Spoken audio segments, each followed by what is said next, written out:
Hey everyone, my name is Greg Shepler. I want to thank you for taking the time to look at this project.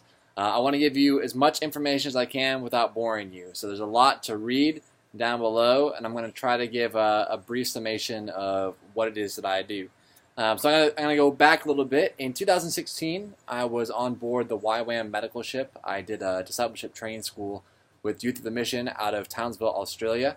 I spent 3 months as a clinic leader on board the ship. I was able to go into a different village every single day in Papua New Guinea and help lead teams that were responsible for health education as well as teachings on water catchment systems, water purification, and ultimately sustainable village development and how to engage the communities at a level that is respectful to everyone. We did Bible studies, we did all sorts of health education, we did games, all sorts of resource distribution, etc., etc. When I came back from this experience, I really felt the Lord was calling me to Papua New Guinea, but not to YWAM specifically, at least not yet. And so I had an invitation to return back to Papua New Guinea from a Papuan that I met, and started about a 2-month itinerary where I hiked from village to village, preaching different villages and different churches, as well as looking at different projects that were being started in different regions, whether they are training projects for Bible schools, Bible colleges. YWAM's doing one in Milton Bay.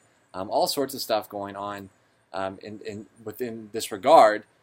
But my heart was actually really being torn in a different direction that was saying, how do we give away businesses to Papua New Guineans? How do we come alongside them, and rather than giving a hand out, we can give them a hand up?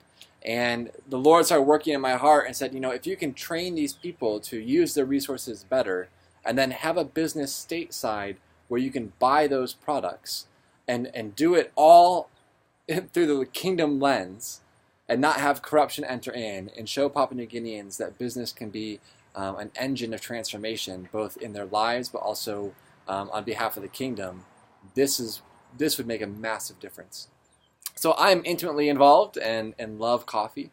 And so after my trip, I came back and casted some vision to some friends of mine and said, what if we started a coffee roasting company that imported coffee from Papua New Guinea and then used our profits to give back to initiatives in Papua New Guinea?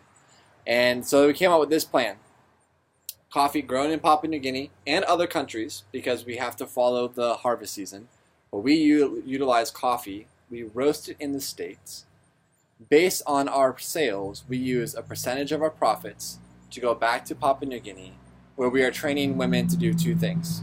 We're training women in a minimum security prison, and we're also partnering with a woman who is an entrepreneur coach.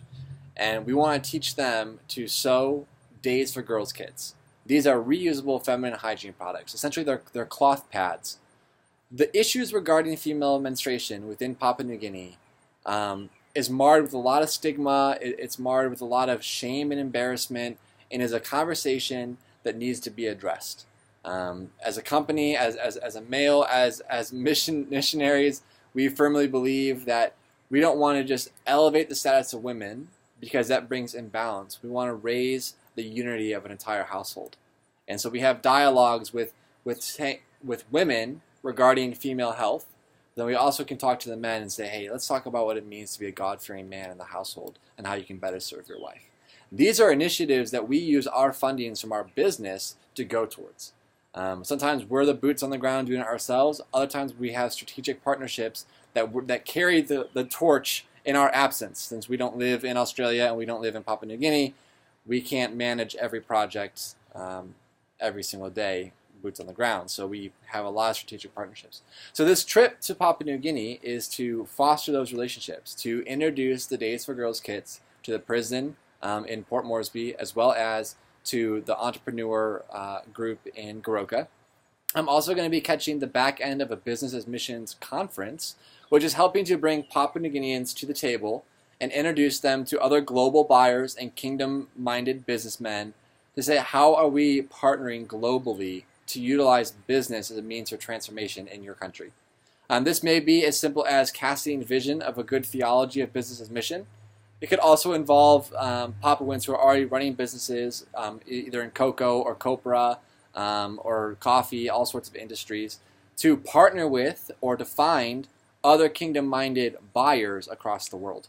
And so I'm going to be at that, encouraging our farmers as well as laying down a foundation of a theology of business as mission to various groups. So YWAM will be there, Operation Mobilization will be there, as well as lots of locals. So it's going to be the back end of that. And then the final objective of this trip is to meet with the founder of a nonprofit called Not Forgotten Water. And this is another YWAMer, another Youth of the Mission guy, who was so touched by the felt needs of Papua New Guineans, that he started a nonprofit that helped to bring freshwater solutions to coastal villages in Papua New Guinea. This could be utilizing desalination technology, where we're turning salt water into fresh water, or even just water catchment systems, better ways to retain rainwater so that when the dry season comes, they can have a reservoir of clean drinking water. Drinking water is a major issue, whether it's clean or accessible. Is not always the case in Papua New Guinea. And so we're going to partner with, or at least have the dialogue with Not Forgotten Water. Tim Randall is the founder there, and come up with partnerships. How can Palm River Roasters as a company partner with a nonprofit that brings fresh water to the people we hold dear to us in Papua New Guinea? So that's the overview scope of what we're doing. We're doing the business missions gathering. We're bringing the concept of Days for Girls kits to 2 different groups, and we're going to be meeting with Not Forgotten Water. And that's what this trip goes to. You are stepping into a mission that is about 3 years in the making. So understand, this is not, it may look like a short-term missions trip, but I assure you it's not. We're at a critical point in which we have pulled the thread long enough with all of our relationships. We've sent out loads of emails, Facebook messages, and made lots of phone calls. But now we're at that point where a face-to-face meetup is the only way to push things forward. And so I have to go there for the 2.5 months at the end of August to make sure that we can push this down the road. You can help. I'm a father. I'm a husband. And so this is... making trips like this has a cost to personal finances, so really what I'm asking for, the $3,500, just covers my travel costs. That's all I'm asking, is to be able to get there safely and return safely and not take a personal hit on the budget. I live and serve as a missionary when I'm not doing coffee stuff, and that's just how it is. So I greatly appreciate you taking the time to watch this video, to read this mission. If you have any questions, please, please, please email me. I check it as often as I check the fridge, and I'm a dude, so I eat a lot, so that means I check my email a lot. So anyway, guys, check it out. Help me to get to Papua New Guinea, and guys, I love you very much, and thanks for your support.